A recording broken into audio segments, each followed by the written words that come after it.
Part 2 নিয়ে হাজির হয়ে গেলাম। এই প্রথম কেনা চালের গুঁড়া দিয়ে চিতই পিঠা বানিয়েছি। এতটা ভালো হবে একদমই আশা করিনি। সেটার ভিডিও ক্লিপ আসলে নেওয়া হয়নি, কারণ শিওর ছিলাম না যে পিঠাগুলো হবে কিনা হবে না, যেহেতু এর আগে কখনো আমি চালের গুঁড়া দিয়ে বানাইনি। যখন দেখতেছিলাম যে না, পিঠাগুলো এত ভালো হচ্ছে, তখন আমি রেকর্ড করা শুরু করি।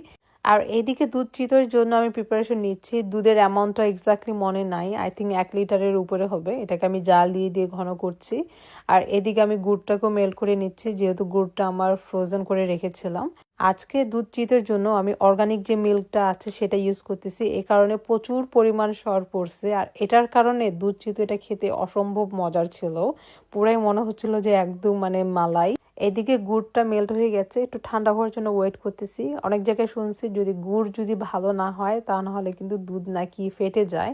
তাই আমি হালকা একটু মানে ঠান্ডা করে নিয়েছি, বাট গরমই ছিল।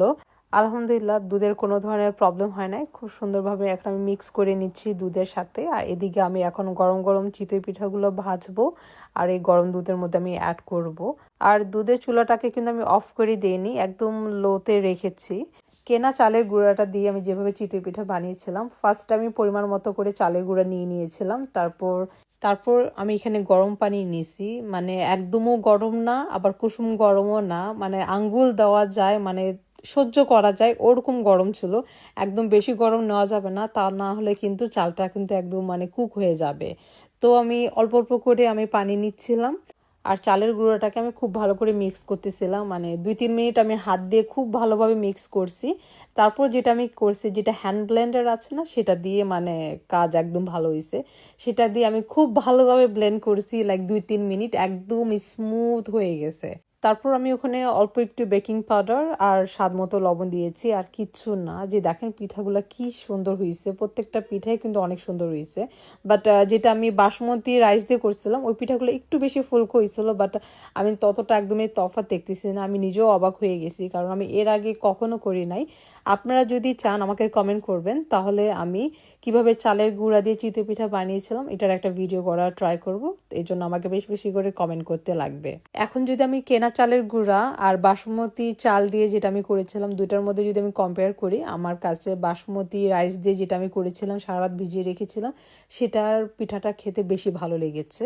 এখন কিন্তু চুলাটাকে আমি অফ করে দিয়েছি, কারণ গরম গরম পিঠাগুলোই কিন্তু আমি দুধের মধ্যে দিচ্ছিলাম। এখন এভাবে এটাকে সুন্দরভাবে রেখে দিব। সারা রাত এই পিঠাগুলো সুন্দরভাবে ফুলে উঠবে, অ্যান্ড দুধটাও কিন্তু অনেকটা টেনে নেবে। এটা হলো তারপরের দিন ভোরবেলা, সেদিন আমার সকালবেলা জব আছে। আমি জানি যে আমি যদি জবে চলে যাই এই পিঠা হাফ থাকবে না। তাই ভাবলাম যে পিঠাগুলো শেষ হয়ে যাওয়ার আগে ভিডিও ক্লিপটা নিয়ে নিই। এই যে দেখেন দুধ কিন্তু অনেকটাই টেনে নিয়েছে, আর পিঠাগুলোও কিন্তু ফুলে গেছে। আর কি পরিমাণ যে সর, আমি এখানে কোনো কিছু অ্যাড করি নাই, শুধু আমি দুধটাকে আমি জাল দিয়েছি। প্রায় 1 ঘন্টার উপরে হবে এটাকে আমি জাল দিছি, খুব সময় নিয়ে এটাকে আমি জাল দিছি। এই কারণে এত পরিমাণ সর পড়ছে দুধের মধ্যে, মনে হচ্ছিল যে মালাই দুধ চিতই খাচ্ছি। খুবই মজার ছিল। আর এটা হলো আমি যখন জব থেকে আসার পরে সন্ধ্যাবেলা যতটুকু বাকি ছিল একটি মাটির হাঁড়িতে আমি ঢেলে নিলাম। সকালবেলা আমিও খাই গেছি, প্লাস আমি জবে তো নিয়েও গেছি।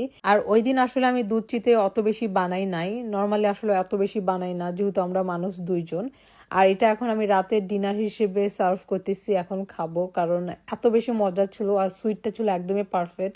একটু বেশি প্রশংসা করতেছি আমি আমার নিজের, অ্যান্ড স্পেশালি যখন আমার হাজবেন্ড আমাকে বলে যে না এটা মজা হয়েছে, তখন আমার নিজের কাছে আরো বেশি ভালো লাগে। এটার কারণ হলো এমন একটা সময় ছিল যে আমি ঠিক মতো রান্না বান্না একদমই পারতাম না, কিছুই পারতাম না, সত্যি কথা বলতে। তাই এখন কোনো কিছু করতে পারলে না নিজের কাছে নিজেকে অনেক বেশি হ্যাপি মনে হয়।